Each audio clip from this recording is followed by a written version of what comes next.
आज हम एक ऐसे विषय पर बात करने जा रहे हैं जो देश की राजनीति, समाज और न्यायपालिका को सीधे प्रभावित करता है। वर्तमान समय में दलित समुदाय एक महत्वपूर्ण सामाजिक और राजनीतिक शक्ति के रूप में उभर रहा है। हाल ही में एक पोस्टर सोशल मीडिया पर जमकर वायरल भी हुआ है, जिसमें दलित समुदाय ने एक बड़ी यात्रा आयोजित करने का ऐलान किया है। इस यात्रा का उद्देश्य दो संवेदनशील और बेहद महत्वपूर्ण मुद्दों पर केंद्रित है। पहला, भारत के मुख्य न्यायाधीश यानी सीजेआई पर हमलों को लेकर, और दूसरा एक आईपीएस अधिकारी की आत्महत्या की घटना। आइए विस्तार से समझते हैं कि ये यात्रा क्यों इतनी अहमियत रखती है, इसके पीछे क्या वजह है और इसका हमारे समाज और राजनीति पर क्या प्रभाव पड़ सकता है। नमस्कार, मैं निशा आपके साथ और आप देख रहे हैं इन खबर। सबसे पहले भारत की न्यायपालिका की भूमिका को समझना जरूरी है। न्यायपालिका हमारे लोकतंत्र का एक महत्वपूर्ण स्तंभ है जो देश के संविधान की रक्षा करता है और सभी नागरिकों को न्याय दिलाने का काम करता है।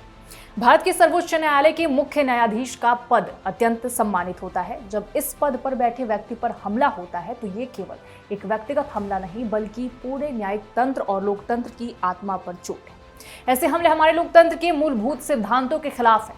दलित समुदाय के लिए जो सदियों से सामाजिक अन्याय और भेदभाव का शिकार रहा है, न्यायपालिका उनकी आवाज और अधिकारों का आखिरी सहारा रही। इसलिए जब सीजेआई पर हमले की खबरें आती हैं तो ये समुदाय के लिए एक अलार्म की तरह होता है, क्योंकि ये सीधे उनके न्यायिक संरक्षण पर सवाल खड़ा करता है। इसी संदर्भ में हम बात करते हैं आईपीएस अधिकारी की आत्महत्या की।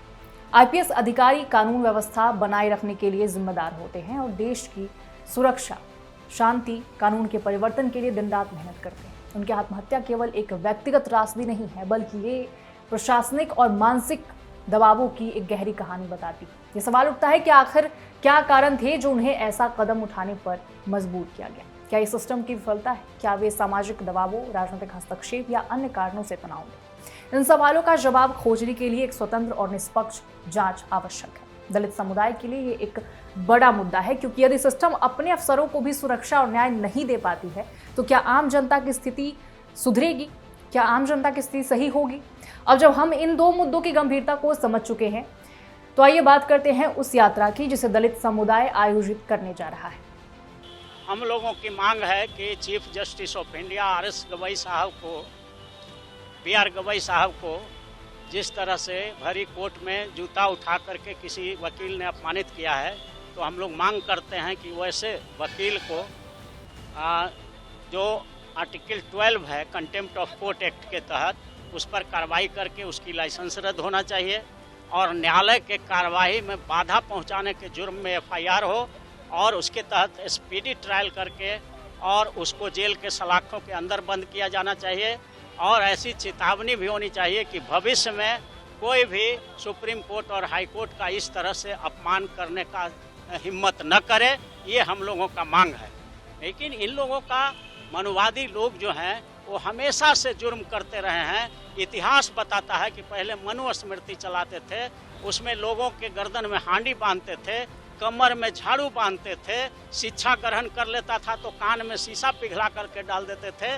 शंभुक को वध कर दिया इसलिए कि उन्होंने वेद का अध्ययन कर लिया और न जाने कितना नगेली कांड हुआ। स्तन टैक्स ही लोग लेने वाले मनुवादी लोग हैं और न जाने कितने अत्याचार सह करके ये समाज भारत के संविधान बनने के बाद थोड़ा खड़ा हुआ है अपने पैर पर। तो आज भी शेड्यूल कास्ट, शेड्यूल ट्राइब, अति पिछड़ा, ओबीसी और माइनॉरिटी समाज के लोग को ये लोग शूद्र ही मानते हैं और इसीलिए अपमानित करते हैं कि देश के जनता के सामने इनको छोटा दिखाया जा सके।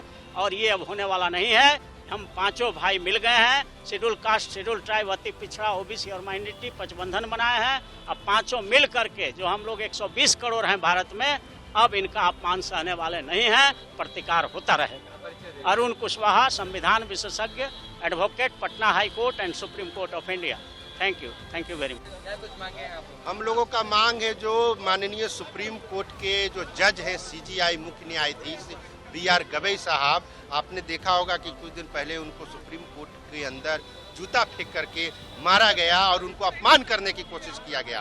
तो हम लोग इसके खिलाफ हैं, क्योंकि ये संविधान पे हमला है, ये पूरे दलित समाज, बहुजन समाज पे हमला है और इसको हम लोग चाहते हैं कि केंद्र सरकार अभी तक उसको क्यों नहीं गिरफ्तार करवाया गया। जो किशोर जो वकील है, जो एकदम मेंटल है, वो फिर भी कह रहा है कि और हम करेंगे। तो हम लोग ये अपमान नहीं सहेंगे और इसका पूरा बदला लेंगे। हम लोग यहाँ बाबा साहेब भीमराव अम्बेडकर के प्रतिमा पर आज यहाँ पर धरना प्रदर्शन कर रहे हैं, विरोध कर रहे हैं कि ऐसे लोगों को अविलंब गिरफ्तारी। हम लोग यहीं पे सड़क पे उतर के बाबा साहब के प्रतिमा पे उतर करके हम लोग अपनी मांगों को रखेंगे। मार्च कर रहे हैं, हम आक्रोश मार्च कर रहे हैं।